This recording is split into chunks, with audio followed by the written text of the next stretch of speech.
Un soir de Caraïbes, une seule question a tout déplacé. À Émancipation Park, Ibrahim Traoré célèbre la diaspora, puis retourne le miroir vers la Jamaïque. Qui écrit vraiment vos lois? Qui façonne votre politique et au nom de qui? L'auditoire se scinde, les applaudissements hésitent et la dignité devient soudain un test public. Que vaut la souveraineté quand elle se sent mesurée devant le monde? Et qu'est-ce que cela change pour ceux qui regardent, ici et ailleurs? En moins de 24 heures, radio, marché et chancellerie recomposent le sens. L'idée est simple, suivre l'épisode sans dramatiser mais sans l'édulcorer. Ce qui compte n'est pas la phrase la plus virale, c'est la mécanique qu'elle déclenche minute après minute dans un espace où l'histoire coloniale reste une mémoire active. Et vous y gagnez ceci, comprendre, en quelques repères clairs, comment respect, parole et pouvoir s'imbriquent. L'enjeu dépasse un discours et une réplique. Il touche à la frontière fragile entre fraternité et ingérence, surtout quand une visite officielle devient, malgré elle, un test de maturité politique. Si l'on se trompe de lecture, on transforme un incident symbolique en fracture durable. Si l'on lit mieux, on voit un laboratoire de souveraineté contemporaine. Dans cette histoire, deux forces s'opposent sans se haïr, l'audace qui secoue et la retenue qui cadre. Le fil conducteur sera strict. Restez dans les faits du récit, observez les bascules visibles et mesurez ce que le silence parfois fait au feu. Et voici le point qui surprend. La réponse la plus commentée n'a pas été une riposte, mais 48 heures de silence tenu. 2 jours plus tard, un plateau télé et une voix basse ont déplacé l'axe de la controverse autour d'Ibrahim Traoré. Au départ, tout ressemble, on se déline, à une célébration lisible. Une visite chargée de symboles. Émancipation, parc rempli. Une foule qui acclame une conscience africaine en mouvement. Ibrahim Traoré arrive comme un président jeune, porté par une énergie diasporique, et l'instant paraît aligné. Fraternité, mémoire, fierté. Puis, au milieu du discours, une question fend la cadence. Elle ne vise pas un individu, elle vise un principe qui contrôle encore vos lois, qui façonne votre politique. Et c'est précisément là que la frontière se brouille, parce qu'une question posée en public peut sonner comme une leçon donnée à un peuple. La bascule est rapide mais pas explosive. Les applaudissements se fragmentent. Les visages hésitent. La caméra insiste sur cette seconde où admiration et gêne cohabitent. Dans la foulée, les réseaux traduisent, découpent, amplifient. La scène cesse d'être locale, elle devient un objet mondial. D'un côté, des voix saluent la franchise d'Ibrahim Traoré comme électrochoc post-colonial. De l'autre, des éditorialistes jamaïcains défendent un réflexe de souveraineté, accueillir le frère sans laisser l'invité réécrire la maison. Ce qui compte ensuite, c'est la décision institutionnelle. Attendre. Dans les ministères, on hésite entre ignorer, répliquer ou tenir. Le choix du délai transforme le silence en langage. Il ne répond pas au feu par le feu, il installe un cadre. Lorsque le Premier ministre jamaïcain apparaît enfin, il décentre l'ego et recentre la pratique. La démocratie n'est pas un totem, elle se travaille. Et si, dans cette séquence, le vrai pouvoir n'était pas le volume des mots, mais la discipline du tempo? Le personnage guide de cette séquence n'est pas celui qu'on attend. Ce n'est pas l'orateur le plus cité, ni la foule la plus bruyante. C'est le chef du gouvernement jamaïcain présenté non comme un protagoniste blessé, mais comme un gardien de principe. La maison se respecte autant qu'on respecte le frère. Sa fonction narrative est simple, transformer un choc symbolique en exercice de souveraineté, sans humilier l'autre camp. Regardez d'abord la scène télévisée. Le ton est bas, les mots sont choisis, la posture est droite. Aucun triomphalisme. Le lexique glisse vers la responsabilité. La démocratie se pratique, elle ne s'exporte pas. En quelques phrases, Il refuse l'escalade et retire à la polémique son carburant principal, l'émotion immédiate. L'effet est presque paradoxal. Moins il répond, plus il stabilise. Puis, sur la rue et les ondes, la dynamique est tout aussi révélatrice. On aurait pu attendre une polarisation violente, on observe plutôt un clivage contenu. Des jeunes séduits par la franchise d'Ibrahim Traoré, des aînés rappelant la patience des institutions, et entre les deux, une majorité qui réclame du respect dans les deux sens. Les marchés en parlent comme d'une question de manière. Les radios en font un débat de dignité. Ces impacts précoces ont une valeur stratégique. Ils montrent qu'une petite nation peut imposer un tempo calme à une histoire chaude. Et ils ouvrent déjà la question qui va structurer la suite. Si l'incident a créé l'étincelle, la retenue peut-elle en contrôler l'oxygène? En clair, quand le ton tient, le cadre tient. Tout commence comme une fête. Tambour, drapeau, chaleur lourde. Les lumières d'Émancipation Park découpent une foule compacte. On célèbre des liens de diaspora. On célèbre un retour symbolique. Ibrahim Traoré apparaît comme une figure de jeunesse politique portée par l'instant, portée par un imaginaire de fraternité sud-sud. À ce moment précis, le récit est simple. Saluer, unir, remercier. Puis vient l'activation. Elle tient dans une rupture de rythme.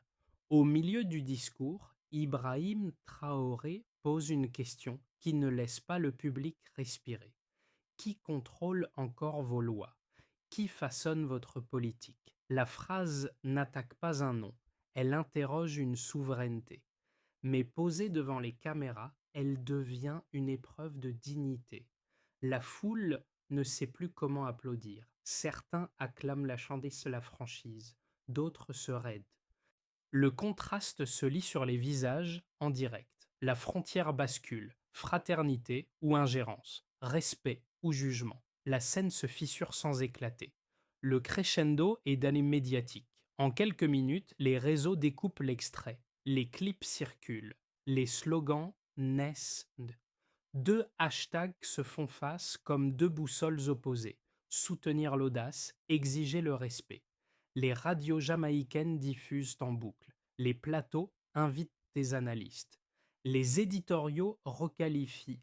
Certains parlent d'un électrochoc post-colonial, d'autres d'une leçon d'humilité manquée. En Afrique de l'Ouest, des commentateurs saluent, dit-il, la parole libre d'Ibrahim Traoré.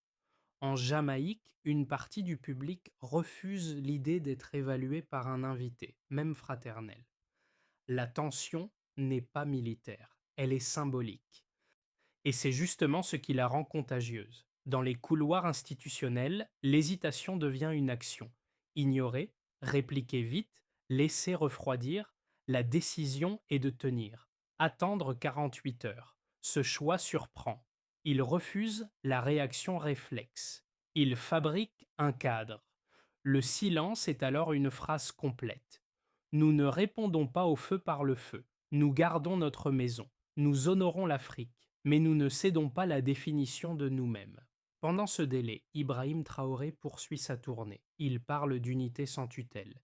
Il sait que l'ombre jamaïcaine le suit. Chaque micro tendu rappelle l'incident. Chaque mot peut rallumer l'étincelle. L'affaire devient un duel de style dans l'imaginaire public. Audace contre retenue, feu contre calme. Mais la réalité est plus fine. La controverse n'est pas une guerre, c'est un test de maturité. Le point culminant n'est donc pas une phrase plus dure, c'est une apparition mesurée. Le Premier ministre jamaïcain rompt enfin le silence à la télévision. Il refuse l'offense, il refuse l'humiliation. Il parle debout, sans agressivité. Il décentre l'ego et recentre la pratique. La démocratie est discipline quotidienne, pas totem. La souveraineté est principe, pas posture. La polémique perd son carburant. La tension baisse par degrés. Vient la dernière vague, la résonance. Les marchés discutent du ton juste. Les universités interrogent le prix de la liberté. Les chancelleries observent d'une petite île transformer un incident en exercice de souveraineté. Même les lectures favorables à Ibrahim Traoré admettent une chose: le calme jamaïcain a déplacé l'attention et donc la leçon. Dans cet enchaînement, une vérité se dessine. Les symboles voyagent plus vite que les corrections et la diplomatie moderne s'écrit dans la simultanéité des émotions. Pour mesurer ce basculement, trois repères chiffrés éclairent la séquence. Avant le discours, 68% des sondés jamaïcains disaient ne pas suivre l'actualité africaine. 2 semaines plus tard, ce taux tombe à 51%. Cette bascule n'indique pas une conversion idéologique. Elle signale un réflexe d'attention. Quand la fierté est touchée, la curiosité remplace l'indifférence. Entre le 12 et le 20 août, 432 articles et chroniques mentionnent Jamaïque et Burkina Faso dans le même titre. La semaine précédente, il n'y en avait que 37. Le delta annoncé est de plus 1067% et le chiffre dit quelque chose de simple. Un échange symbolique peut déplacer la focale mondiale. Un seul moment suffit à saturer l'agenda des rédactions. Sur les réseaux, les mots-clés liés à la souveraineté jamaïcaine génèrent 2,8 millions d'interactions en 72 heures, contre une moyenne hebdomadaire de 400 000. La hausse est brutale, mais l'important est ailleurs. La nature du débat se déplace. Une analyse évoque 46% de messages utilisant respect, dignité ou égalité dans un contexte non conflictuel. Cela ne veut pas dire que la polémique a disparu. Cela veut dire qu'elle a été cadrée par une grammaire de clarification plutôt que par l'invective. Le vocabulaire apaise quand l'émotion menace de tout emporter. Ces chiffres ne vivent pas seuls, ils se répondent. Ils donnent un rythme à ce que l'on croyait n'être qu'une scène de discours. Le passage de 68 verse 68 à 51 Ketun révèle une ouverture d'attention, presque un réveil. Le saut de 37 à 432 confirme que l'événement devient récit transnational. Et l'écart de 400 000 à 2,8 millions montre que l'espace public numérique se transforme en amphithéâtre, où chacun choisit un camp, mais aussi un langage. Ce qui rend l'ensemble cohérent, c'est l'étrangeté du déclencheur. Il n'y a pas de crise économique annoncée, pas de rupture d'accord, pas de conflit formel. Il y a une question posée par Ibrahim Traoré et une réponse différée tenue par le gouvernement jamaïcain. Pourtant, la tension grimpe comme si une crise réelle était en cours. Cette disproportion est la clé. Nous entrons dans une ère où les affrontements de récits peuvent-ils produire des effets comparables à des affrontements d'intérêts matériels. Derrière la statistique, un apprentissage collectif se dessine. La Jamaïque découvre que la communication lente, ces 48 heures, peut peser plus qu'une avalanche de communiqués. Le Burkina Faso observe que la franchise d'Ibrahim Traoré résonne même chez ceux qui contestent la forme. Et entre les deux, le public comprend quelque chose de précieux. L'influence se mesure parfois en delta minuscules, qui deviennent, dans un monde saturé, une monnaie de pouvoir narratif. Ainsi, la preuve quantitative ne cherche pas le spectaculaire, elle montre la structure, des chiffres modestes, des écarts nets, une cohérence de tempo. Et une question qui reste ouverte: si le silence a déplacé l'oxygène du feu, qui, demain, saura encore maîtriser ce rythme? Deux courants dominent actuellement la lecture de ce face-à-face et chacun a une logique solide. Le premier, favorable à Ibrahim Traoré, voit dans sa franchise un choc utile. Pour ce camp, la diplomatie a trop souvent confondu prudence et soumission, et une parole jeune, tranchante, remet l'égalité au centre. Ils soutiennent que la question posée en Jamaïque ne visait pas à humilier mais à réveiller, rappeler que la souveraineté n'est pas un décor, c'est une pratique. Leur argument fort est celui-ci. Sans électrochoc, la routine gagne et la dignité se fige en rituel.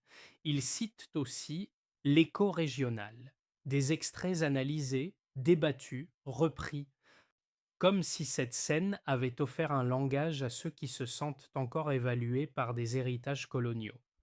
Le second courant défend la posture jamaïcaine, et sa force est la discipline. Dans cette lecture, la retenue du Premier ministre n'est pas faiblesse, c'est une stratégie de stabilité. Les institutions, disent-ils, survivent en refusant l'escalade émotionnelle. Attendre 48 heures, c'est reprendre le contrôle du tempo, empêcher la spirale du soupçon et montrer qu'une nation peut rester ouverte sans laisser l'autre définir sa maison. Ce camp s'appuie sur des signaux mesurables. Une hausse annoncée de plus 4% de satisfaction envers l'exécutif selon le Caribbean Civic Barometer et un débat public qui s'est orienté vers respect et dignité plutôt que vers l'insulte. Le point décisif, pourtant, est leur complémentarité involontaire. Sans la question d'Ibrahim Traoré, la Jamaïque n'aurait pas reformulé son cadre de souveraineté avec autant de clarté. Sans la réponse posée du Premier ministre, l'audace de Traoré serait restée simple polémique. Les deux ont produit par contraste une conversation différée. Authenticité d'un cri, solidité d'un silence. Et si la leçon la plus durable était celle-ci, reconnaître la sincérité d'un geste tout en exigeant la méthode qui l'empêche de devenir ingérence. À ce stade, un basculement discret se produit. La tempête médiatique baisse, mais l'attention mondiale reste fixée sur la Jamaïque. Le récit change de nature. Il ne s'agit plus de savoir qui a gagné une joute verbale, mais qui a maîtrisé le tempo et donc le sens. La formule du Premier ministre, la dignité se pratique, elle ne se proclame pas, circule comme un repère moral. Elle retire à l'incident son décor de duel et le reconfigure en leçon institutionnelle. Face à cela, Ibrahim Traoré ne relance pas la bataille. Il laisse filtrer un message sobre. Le débat vaut s'il réveille la conscience. Ce silence coordonné agit comme un contrepoint à sa fougue initiale. Le public, surpris, relit l'épisode autrement. Ce n'est plus un affrontement, c'est un dialogue différé. Deux styles, deux continents, une même quête de respect. Et la question centrale se reformule, plus exigeante que la première. Peut-on élever sa nation sans abaisser celle de l'autre? À mi-parcours, le tumulte devient réflexion. Et cette respiration, plus que les cris, retient l'audience. Pour comprendre les effets concrets, quatre groupes apparaissent. D'abord les nations. Dans plusieurs capitales caribéennes, l'épisode a servi de rappel collectif. La souveraineté n'est pas seulement une affaire de traité, mais aussi de ton. Des débats télévisés à Haïti, à Trinité et Tobago ou à la Barbade ont traité la controverse comme une mise en garde. Accueillir l'Afrique avec chaleur, sans laisser la fraternité devenir une permission d'évaluer. Un signe concret apparaît dans le récit lui-même. 7 communiqués conjoints en 10 jours autour du thème Respect and Partnership, comme si la région voulait écrire sa propre règle de courtoisie. Ce n'est pas une alliance nouvelle, c'est un repositionnement symbolique. Parler d'égal à égal avec l'Afrique comme avec n'importe quel partenaire. Puis viennent les diplomates. À New York, lors de réunions informelles à l'ONU, des représentants africains citent à moi que le cas jamaïcain comme exemple d'équilibre post-colonial. Fermeté sans humiliation, réponse sans escalade. Du côté du Burkina Faso, un indicateur circule. Plus 12% de demandes de rendez-vous bilatéraux selon le registre officiel du ministère des Affaires étrangères. Ici, la figure d'Ibrahim Traoré agit comme catalyseur. Son audace ouvre un canal de discussion, mais c'est la réponse jamaïcaine qui rend ce canal praticable. Dans les couloirs, l'expression école du respect mutuel s'installe, non comme slogan, mais comme manière de décrire une diplomatie où l'incident devient laboratoire. Viennent ensuite les citoyens, surtout la nouvelle génération. Les réseaux caribéens et ouest africains se transforment en amphithéâtre de civisme. On découpe la scène, on la rejoue, on la commente, on la critique. On en fait une étude de rhétorique. En Jamaïque, un sondage universitaire évoque 62% d'étudiants ayant regardé au moins un extrait du discours d'Ibrahim Traoré, preuve que l'affaire a franchi le cercle des initiés. À Ouagadougou, des clubs de débat reprennent l'épisode comme exercice. Comment parler fort sans mépriser? Comment écouter sans plier? Le résultat n'est pas l'unanimité, c'est une pédagogie. Le respect devient une compétence à apprendre, pas un mot à brandir. Enfin, la région élargie, l'espace atlantique. Des observatoires économiques enregistrent un effet d'image plus 6% de couverture médiatique positive sur les relations Sud-Sud, comme si la controverse avait forcé un nouveau cadrage. Des organisations régionales, telles que CARICOM et CEDEAO, évoquent l'idée d'un forum afro-caribéen permanent, même si rien n'est signé. Le climat se déplace. Le dialogue n'est plus défensif, il devient prospectif. Et, dans ce déplacement, Ibrahim Traoré cesse d'être seulement un nom. Il devient le point de friction qui oblige deux continents à réapprendre la mesure. Dans les mois qui suivent, trois chemins se dessinent. D'abord, la trajectoire de base, la normalisation prudente. Les relations entre la Jamaïque et le Burkina Faso se stabilisent sans grand spectacle. Les échanges culturels et universitaires amorcés dans l'après-coup se consolident. Programmes de jeunesse, discussions publiques, collaborations symboliques. La Jamaïque maintient une doctrine de dignité active, fondée sur transparence et participation. Du côté burkinabé, la rhétorique d'Ibrahim Traoré se stabilise aussi. Le ton reste indépendantiste, mais les passerelles concrètes prennent le pas sur les formules qui blessent. Dans cette trajectoire, chacun garde son style, et l'incident devient référence pédagogique, pas cicatrice. Ensuite, la version optimiste, l'institutionnalisation de l'exemple. Les organisations régionales s'en inspirent et donnent une forme durable à la leçon. Un conseil conjoint afro-caribéen est mis en place, ou au minimum un forum récurrent officialise la discussion. La diplomatie de la dignité jamaïcaine entre dans les écoles et dans les formations civiques. La jeunesse des deux côtés transforme l'épisode en code de conduite. Parler sans dominer. Dans cette version, l'influence d'Ibrahim Traoré s'élargit. D'un président charismatique, il devient une référence générationnelle. Et précisément parce que sa fougue a rencontré une retenue capable de la cadrer. Enfin, la version adverse, la rechute symbolique. Une phrase sortie de son contexte, un malentendu sur un projet de coopération, et la controverse repart. La presse internationale simplifie l'affaire en rivalité d'ego effaçant les nuances. Les opinions publiques se crispent, les hashtags reviennent, les échanges se gèlent et le laboratoire devient fracture. Le risque majeur est celui-ci, que la sincérité soit lue comme soupçon et que la fierté remplace la compréhension. Pour tenir la bonne direction, une règle suffit. Traiter la dignité comme une ressource à entretenir. Si l'on veut éviter la rechute, il faut se demander à chaque étape si l'on parle, est-ce pour construire ou pour gagner? Sous la surface diplomatique, l'épisode a touché quelque chose de plus intime, la conscience citoyenne. Dans les rues de Kingston, des conversations nouvelles apparaissent, non pas sur des accords ou des chiffres, mais sur la manière de se tenir. Des vendeurs de marché, des enseignants, des chauffeurs de taxi parlent d'autonomie, de respect, de ton juste. Ce qui ressemblait à une scène protocolaire devient un miroir collectif. Pour une partie du public, la question posée par Ibrahim Traoré rappelle une expérience quotidienne. Être observé, parfois jugé, par des regards hérités du passé. La réaction jamaïcaine, elle, rappelle une autre compétence. Dire non sans humilier, affirmer sans écraser.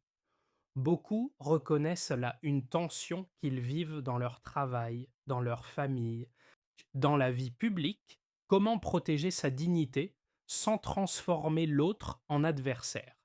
Sur les réseaux ouest-africains, l'écho est différent, mais voisin. Les internautes relisent donc des extraits du discours à la lumière de la retenue jamaïcaine. L'idée n'est plus seulement de choisir un camp, c'est d'apprendre un équilibre. Courage et courtoisie dans une même phrase, force et mesure dans un même geste. Même ceux qui admirent Ibrahim Traoré peuvent admettre que l'impact d'un message dépend aussi de la façon dont il laisse à l'autre une place honorable. Pour le spectateur, l'enseignement tient en deux gestes simples: écouter avant de juger et parler pour construire. Des gestes modestes, mais répétés, ils deviennent une forme de pouvoir. Dans l'ombre du tumulte, les deux gouvernements transforment la controverse en méthode. L'objectif n'est pas de gagner une narration, mais de réduire les malentendus futurs. 5 jalons structurent ce passage du symbole au travail. D'abord, clarifier les principes. Un groupe conjoint afro-caribéen rédige une charte sur la souveraineté partagée. But, inscrire noir sur blanc que la fraternité n'autorise ni la leçon ni la tutelle. Horizon, validation à la fin du trimestre. Mesure, adoption officielle et publication publique. Ensuite, éduquer par le dialogue, des ateliers d'éducation civique sont lancés dans des lycées jamaïcains et burkinabés. Ils utilisent les discours d'Ibrahim Traoré et du Premier ministre comme étude de cas, deux styles, un même enjeu. Indicateur annoncé, au moins 120 établissements impliqués avant 6 mois. Puis, connecter les jeunes acteurs. Des bourses croisées financent des projets culturels et environnementaux. Qui? Ministère de la Jeunesse. Quand? Premier cycle en avril. Mesure, taux de collaboration mixte dans les candidatures et résultats publiés. Après cela, instituer un canal permanent. Un secrétariat afro-caribéen dialogue est préparé à Kingston. Rôle: filtrer les malentendus médiatiques avant qu'ils ne deviennent symboliques. Premier rapport attendu sous 90 jours. Enfin, partager les résultats. Chaque semestre, une session publique expose les progrès. Données publiées, projets communs, perception d'opinion, qualité du dialogue. La dignité devient métrique, un indicateur de maturité démocratique. Ainsi, la réparation passe par la constance, non par le spectacle. Et c'est peut-être là que se rejoue l'effet d'Ibrahim Traoré. Une parole forte, j'ai ensuite convertie en méthode. Le soir retombe sur Kingston, doux, humide, presque immobile. Les lumières du Parlement reflètent la même stabilité qu'au lendemain du discours. Les visages ne sont plus tendus. Ils sont pensifs, comme si l'incident avait laissé moins une blessure qu'une leçon. Dans une école de Saint Andrew, un enseignant projette la séquence télévisée du Premier ministre. Les élèves notent le ton, la respiration, la retenue. Puis, sur l'écran, revient l'instant d'émancipation Park. Ibrahim Traoré, la voix plus tranchante, la question qui coupe la cadence. Deux styles, deux tempéraments, mais un même fil. Parler pour élever, non pour dominer. Le professeur ne demande pas qui a eu raison. Il demande ce que le calme fait à la force et ce que la force fait au calme. C'est là que le motif du silence revient. Comme une boussole, la dignité n'apparaît plus comme un drapeau, mais comme une discipline. Et la phrase qui reste simple, nette, tient en peu de mots. La dignité n'a pas besoin de volume pour être entendue. L'histoire se referme, mais sa résonance continue de voyager. De Kingston à Ouagadougou, la conversation déclenchée par Ibrahim Traoré et tenue par la réponse jamaïcaine dépasse la diplomatie. Elle rappelle que le pouvoir, aujourd'hui, se joue aussi dans la manière, dans la patience, dans le choix des mots. dans la capacité à refuser l'escalade sans renoncer à l'égalité. Autour de cette scène, des associations civiques reprennent d'une formule, diplomatie de la dignité. Des artistes la transforment en poème, des étudiants en débat, des journalistes en méthode. Chaque reprise prouve qu'une parole peut circuler sans se perdre si elle laisse à l'autre une place honorable. Si cette histoire vous a parlé, une action simple suffit. Partagez votre lecture. Qu'est-ce qui vous marque le plus dans ce face-à-face? La tempête des mots ou la sagesse du silence? Et surtout, comment une nation peut-elle élever sa fierté sans réduire celle d'autrui?